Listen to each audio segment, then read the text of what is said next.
Story 1. It was good to see an old friend. So there I was, 37 years old, and on my way to a high school reunion.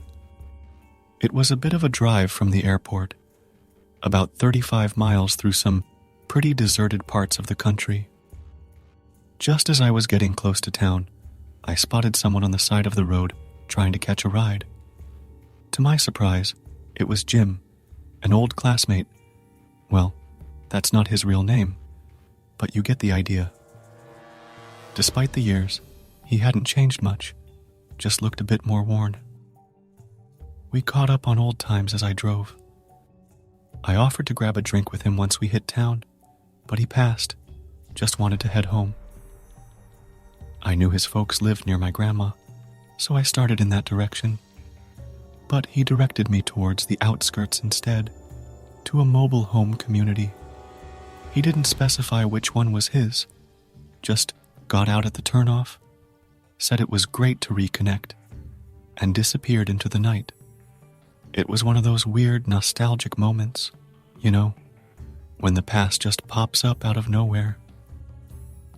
I swung by the VFW to meet some old friends, and naturally, we got to talking about who we might bump into at the reunion.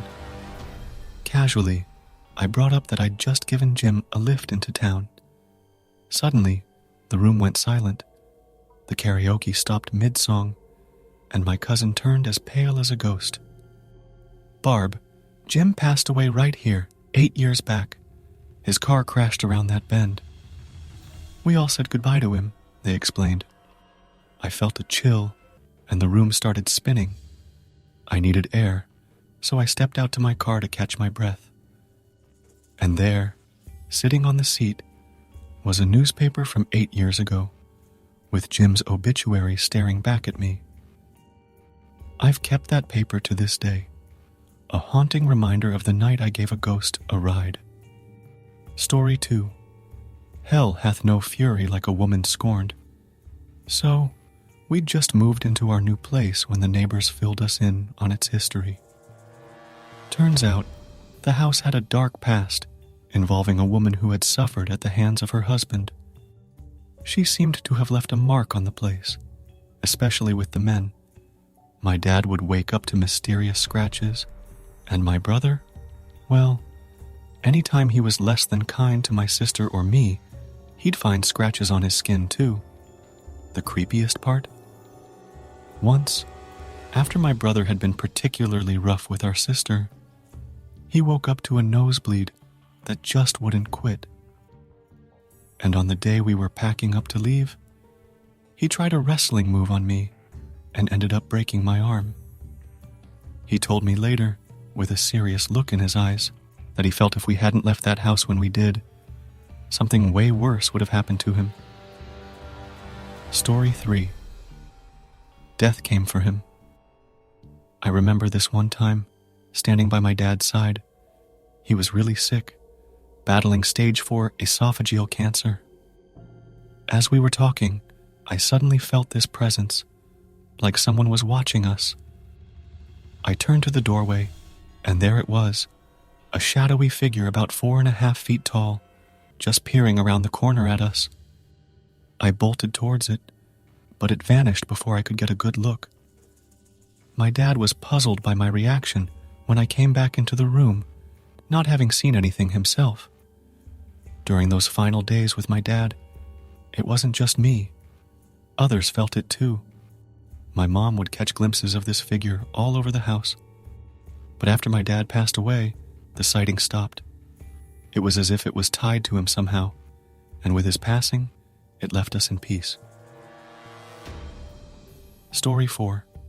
My mother attracted evil. After my folks split up, I was living with my mom, and that's when things got weird. I'd be in my room, just reading, and suddenly it would get bone-chilling cold. Then, I'd feel this nasty vibe, like something with bad intentions was glaring at me.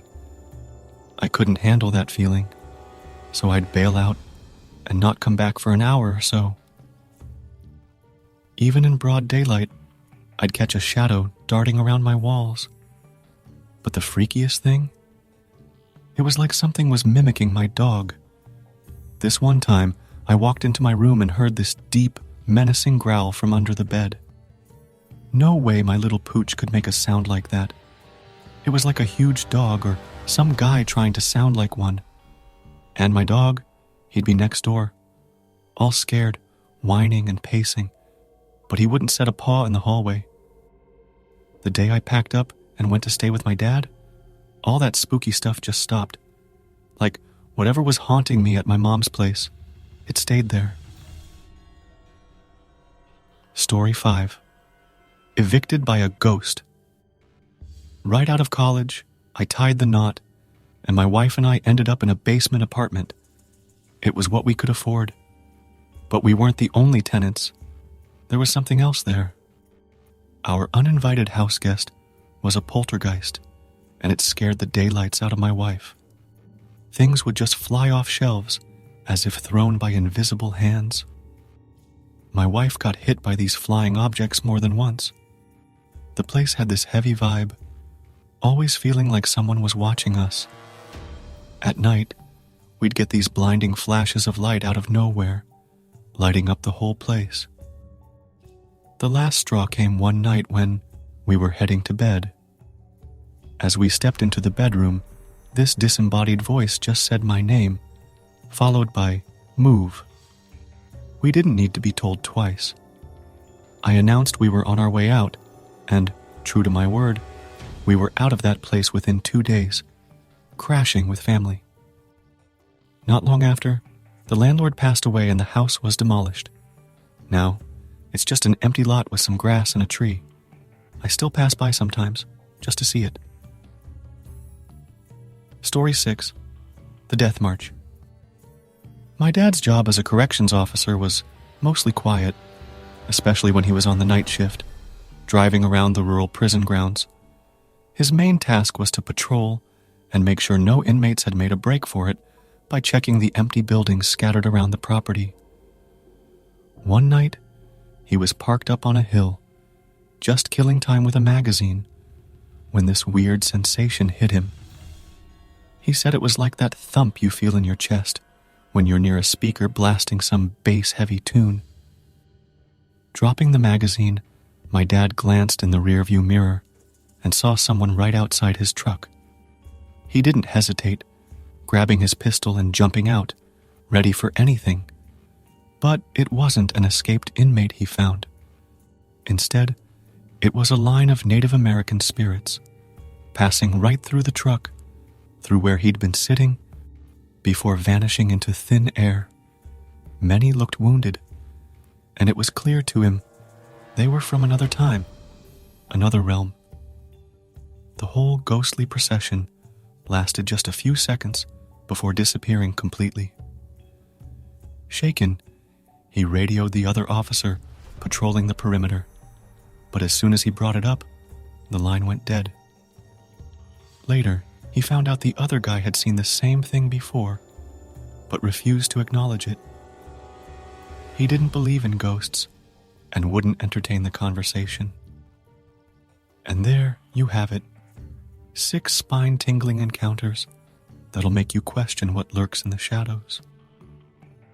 If you've ever felt an icy stare or caught a glimpse of something otherworldly out of the corner of your eye, share your experience in the comments below. We'd love to hear your ghostly tales. And if you enjoyed this spectral journey, make sure to hit that like button, drop a comment, and subscribe for more stories that tiptoe on the edge of the supernatural.